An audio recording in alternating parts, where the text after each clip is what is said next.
पाकिस्तान दा सालाना बजट कौमी असैंबली दे विच पेश 9502 अरब दे बजट दे विच आम आदमी लई की है।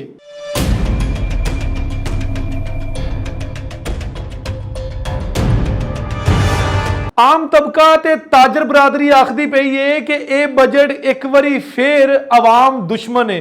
बजट का 16% हिस्सा फौज के खाते च।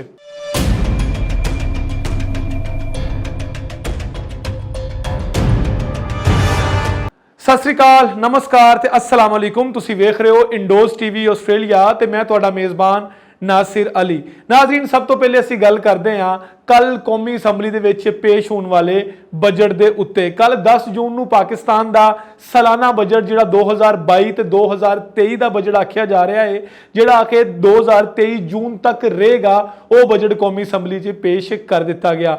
9502 अरब रुपए के हुजम के नाल ये बजट जो कौमी असैंबली च पेश किया गया तो पहली वारी तारीख दे विच इंज होया कि वजीर खजाना ने बगैर हैडफोन इस्तेमाल किए बजट नूं पेश किया। तुसीं सारे हैरान हुंदे होवोगे कि इस तरह क्यों होया, क्योंकि अज तो पहले पाकिस्तान की तारीख दे विच जदों भी पार्लीमेंट दे विच बजट पेश किया जाता है तो आपोजिशन वालों बहुत ज़्यादा शोर किया जाता है। वो बजट ठीक होवे या गलत होवे, आवाम दोस्त होवे या आवाम दुश्मन बजट होवे, लेकिन आपोजिशन ने हमेशा बजट नूं औखा ते आवाम लई मुश्किल ते ज्यादती ही हमेशा आख्या है। लेकिन इस दफा चूंकि पाकिस्तान की सब तो वड्डी जमात जिहड़ी पिछली बारी इलैक्शन जीती सी 2018 च, पाकिस्तान तहरीके इंसाफ, जो इमरान खान के खिलाफ तहरीके अदम एतमाद आई तो पाकिस्तान तहरीके इंसाफ ने आपोजिशन के बैन विच इनकार कर दिता ते आपोजिशन जिहड़ी सी वो PTI के मुनहरिफ अरकान दे नाल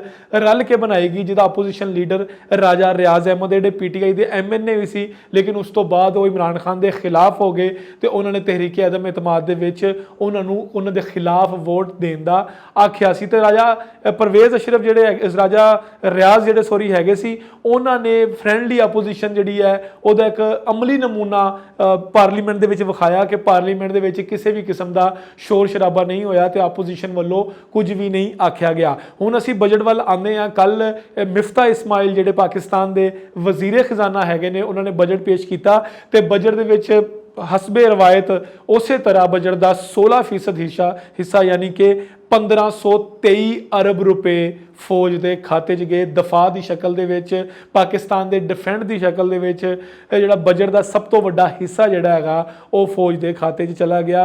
वो तो जिहड़ा दफा का बजट सी उहदे उपर बहुत ज़्यादा तनकीद की गई।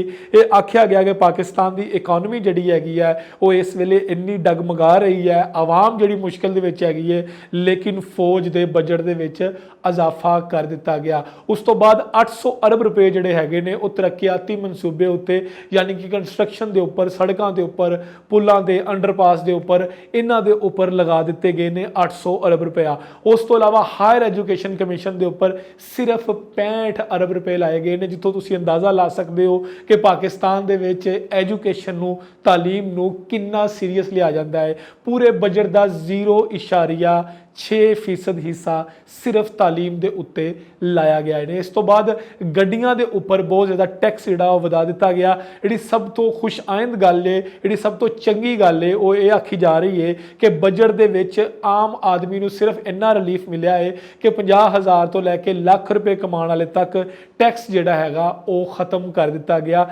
यानी कि 6 लाख रुपये जिहड़ा सालाना कमाएगा उहदे उपर कोई टैक्स नहीं होएगा, जबकि जिहड़ा 12 लाख रुपया सालाना कमाएगा उहदे उपर सिर्फ मामूली जिहा 100 रुपए का टैक्स होएगा। इस तो इलावा गड्डियां के उपर जिहड़ा नॉन फाइलर सी, नॉन फाइलर जिहड़े फाइलर बनणगे उन्हां दे उत्ते 100 तो वधा के टैक्स 200% जिहड़ा वो कर दिता गया। इस तो इलावा जिहड़ा आम आदमी की अगर गल करिए तो आम आदमी वास्ते सिर्फ इन्ना कि रिलीफ मिलिया हैगा कि उन्हां दी महंगाई की शरह जिहड़ी हैगी सी, जिहड़ी 11.7% सी, उन्होंने 11.5 ते यानी कि 11.5% ते लै आए ने, जिहड़ी कि एक मामूली फर्क हैगा। यानी कि महंगाई जिहड़ी हैगी है वो इस साल भी गरीब आदमी नूं रोंदी रहेगी, गरीब आदमी नूं जिहड़ा हैगा वो इस तरह पिसदा रहेगा इस महंगाई दे विच।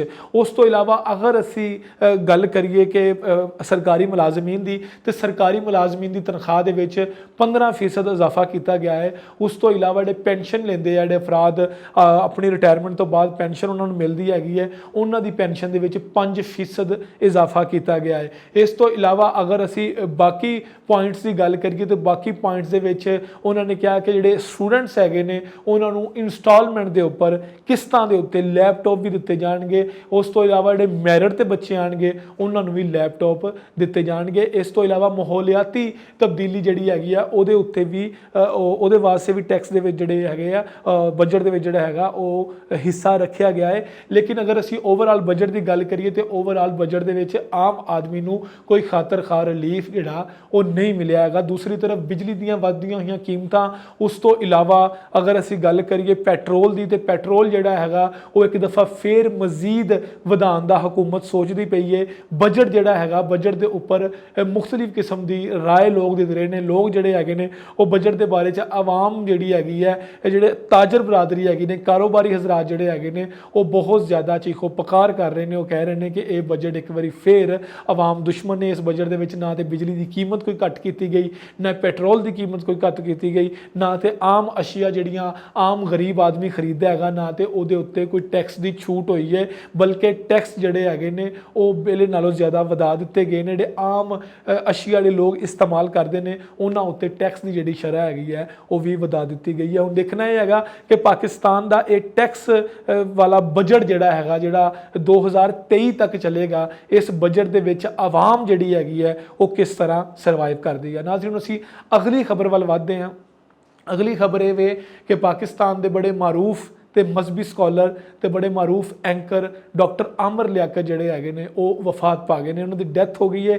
ਡਾਕਟਰ ਆਮਰ ਲਿਆਕਤ ਜਿਹੜੇ ਹੈਗੇ ਨੇ ਉਹ ਮੁਖਤਲਿਫ ਟੀਵੀ ਚੈਨਲਸ ਦੇ ਉੱਪਰ, ਮੁਖਤਲਿਫ ਸ਼ੋਜ਼ ਦੇ ਉੱਪਰ ਬਤੌਰ ਐਂਕਰ ਪਰਸਨ ਤੇ ਉਸ ਤੋਂ ਬਾਅਦ ਮਜ਼ਹਬੀ ਸਕਾਲਰ ਦੇ ਤੌਰ ਤੇ ਜਾਣੇ ਪਹਿਚਾਨੇ ਜਾਂਦੇ ਸੀ। ਇਸ ਤੋਂ ਇਲਾਵਾ ਉਹ ਕੌਮੀ ਅਸੈਂਬਲੀ ਦੇ ਮੈਂਬਰ ਵੀ ਰਹੇ ਹੈਗੇ ਨੇ ਤੇ ਇਸ ਇਲੈਕਸ਼ਨ ਦੇ ਵਿੱਚੋਂ ਉਹ PTI ਦੀ ਟਿਕਟ ਦੇ ਉੱਪਰ ਕਰਾਚੀ ਦੇ ਵਿੱਚ ਇਲੈਕਸ਼ਨ ਵੀ ਜਿੱਤੇ ਸੀ। ਇਸ ਤੋਂ ਇਲਾਵਾ ਡਾਕਟਰ ਆਮਰ ਲਿਆਕਤ ਦੀ ਵਜ੍ਹਾ ਸ਼ੋਹਰਤ ਜਿਹੜੀ ਹੈਗੀ ਆ, ਉਹਨਾਂ ਦੇ ਮੁਖਤਲਿਫ ਕਿਸਮ ਦੇ ਤਨਾਜ਼ਾਤ ਤੇ ਬਿਆਨ ਸੀ। ਉਹ ਬਿਆਨਾਤ ਦੀ ਵਜ੍ਹਾ ਤੋਂ ਉਹ ਅਕਸਰ ਖਬਰਾਂ ਦੇ ਵਿੱਚ ਰਹਿੰਦੇ ਸੀ। ਜਦੋਂ ਉਹਨਾਂ ਦੀ ਤੀਸਰੀ ਸ਼ਾਦੀ ਹੋਈ ਹੈ, ਉਹ ਤੀਸਰੀ ਸ਼ਾਦੀ ਦੇ ਵਿੱਚ ਉਹਨਾਂ ਦੀ ਬੇਗਮ ਨੇ ਜਿਹੜਾ ਉਹਨਾਂ ਨੂੰ ਐਕਸਪੋਜ਼ ਕੀਤਾ ਕਿ ਉਹ ਮੁਖਤਲਿਫ ਕਿਸਮ ਦਾ ਨਸ਼ਾ ਇਸਤੇਮਾਲ ਕਰਦੇ ਸੀ, ਉਹਨਾਂ ਨੂੰ ਮਾਰਦੇ ਸੀ ਤੇ ਉਹਨਾਂ ਦੇ ਉੱਪਰ ਜਿਹੜਾ ਹੈਗਾ ਡੋਮੈਸਟਿਕ ਵਾਇਲੈਂਸ ਕਰਦੇ ਸੀ। ਇਹਦੇ ਉੱਪਰ ਜਦੋਂ ਡਾਕਟਰ ਆਮਰ ਲਿਆਕਤ ਦਾ ਮੌਕਫ ਜਿਹੜਾ ਹੈਗਾ ਉਹ ਸਾਹਮਣੇ ਆਇਆ ਤੇ ਉਹਨਾਂ ਨੇ ਮਾਫੀ ਮੰਗੀ ਤੇ ਉਹਨਾਂ ਨੇ ਔਨ ਕੈਮਰਾ ਆ ਕੇ ਲੋਕਾਂ ਨੂੰ ਆਖਿਆ ਕਿ ਮੈਂ ਇਸ ਵਕਤ ਬੜਾ ਕਰਬ ਤੇ ਤਕਲੀਫ ਦੇ ਵਿੱਚ ਹੈ।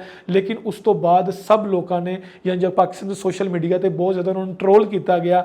ਲੇਕਿਨ ਉਸ ਤੋਂ ਬਾਅਦ ਕੱਲ ਜਿਹੜਾ ਹੈਗਾ ਡਾਕਟਰ ਆਮਰ ਲਿਆਕਤ ਜਿਹੜਾ ਹੈਗਾ ਉਹਨਾਂ ਦੀ ਵਫਾਤ ਹੋ ਗਈ ਤੇ ਉਹਨਾਂ ਦੀ ਵਫਾਤ ਤੋਂ ਜਿਹੜੀਆਂ ਵਜੂਹਾਤ ਹੈ ਉਹ ਮਾਲੂਮ ਨਹੀਂ ਹੋ ਸਕੀਆਂ। ਉਹਨਾਂ ਦੇ ਮੁਲਾਜ਼ਮ ਦਾ ਕਹਿਣਾ ਸੀ ਕਿ ਜਦੋਂ ਅਸੀਂ ਉਹਨਾਂ ਦੇ ਕਮਰੇ ਦੇ ਵਿੱਚ ਗਏ ਤੇ ਅਸੀਂ ਦਰਵਾਜ਼ਾ ਨੋਕ ਕੀਤਾ ਤੇ ਡਾਕਟਰ ਆਮਰ ਲਿਆਕਤ ਜਿਹੜੇ ਹੈਗੇ ਸੀ ਉਹਨਾਂ ਨੇ ਦਰਵਾਜ਼ਾ ਨਹੀਂ ਖੋਲ੍ਹਿਆ ਤੇ ਫਿਰ ਅਸੀਂ ਜਦੋਂ ਦਰਵਾਜ਼ਾ ਮਤਲਬ ਉਹ ਲੋਕ ਖੋਲ੍ਹ ਕੇ ਜਦੋਂ ਅੰਦਰ ਗਏ ਹੈਗੇ ਤਾਂ ਉਸ ਤੋਂ ਬਾਅਦ ਦੇਖਿਆ ਕਿ ਉਹ ਸੋਫੇ ਦੇ ਉੱਪਰ ਨੀਮ ਬੇਹੋਸ਼ ਸੀ। ਜਦੋਂ ਉਹਨਾਂ ਨੂੰ ਹਸਪਤਾਲ ਲਿਜਾਇਆ ਗਿਆ ਤੇ ਹਸਪਤਾਲ ਡਾਕਟਰਸ ਦਾ ਕਹਿਣਾ ਸੀ ਕਿ ਉਹਨਾਂ ਦੀ ਡੈਥ ਜਿਹੜੀ ਹੈਗੀ ਹੈ ਉਹ 30 ਮਿੰਟ ਪਹਿਲੇ ਹੋ ਚੁੱਕੀ ਸੀ। ਡਾਕਟਰ ਆਮਰ ਲਿਆਕਤ ਦੇ ਬੱਚੇ ਜਿਹੜੇ ਹੈਗੇ ਉਹ ਲੰਦਨ ਦੇ ਵਿੱਚ ਸੀ, ਉਹ ਆਏ ਤੇ ਫਿਰ ਉਹਨਾਂ ਦੀ ਮਈਅਤ ਜਿਹੜੀ ਹੈਗੀ ਹੈ ਉਹ ਵਸੂਲ ਕਰਕੇ ਤੇ ਉਹਨਾਂ ਦਾ ਨਮਾਜ਼ ਜਨਾਜ਼ਾ ਜਿਹੜਾ ਉਹ ਅਦਾ ਕਰ ਦਿੱਤਾ ਗਿਆ ਹੈਗਾ। ਡਾਕਟਰ ਆਮਰ ਲਿਆਕਤ ਪੂਰੇ ਮੁਲਕ ਦੇ ਵਿੱਚ ਇੱਕ ਜਾਨੀ ਪਹਿਚਾਨੀ ਸ਼ਖਸੀਅਤ ਸੀ। ਪਾਕਿਸਤਾਨ ਦੇ ਵਿੱਚ ਉਹਨਾਂ ਨੂੰ ਬੜਾ ਇੱਕ ਰਿਸਪੈਕਟ ਤੇ ਇੱਕ ਇੱਜ਼ਤ ਤਕਰੀਮ ਦੇ ਨਾਲ ਦੇਖਿਆ ਜਾਂਦਾ ਸੀ ਤੇ ਡਾਕਟਰ ਆਮਰ ਲਿਆਕਤ ਦੀ ਡੈਥ ਤੋਂ ਬਾਅਦ ਪੂਰੇ ਮੁਲਕ ਦੇ ਵਿੱਚ ਬਹੁਤ ਸਾਰੇ ਲੋਕਾਂ ਨੇ ਇਜ਼ਹਾਰੇ ਅਫਸੋਸ ਕੀਤਾ।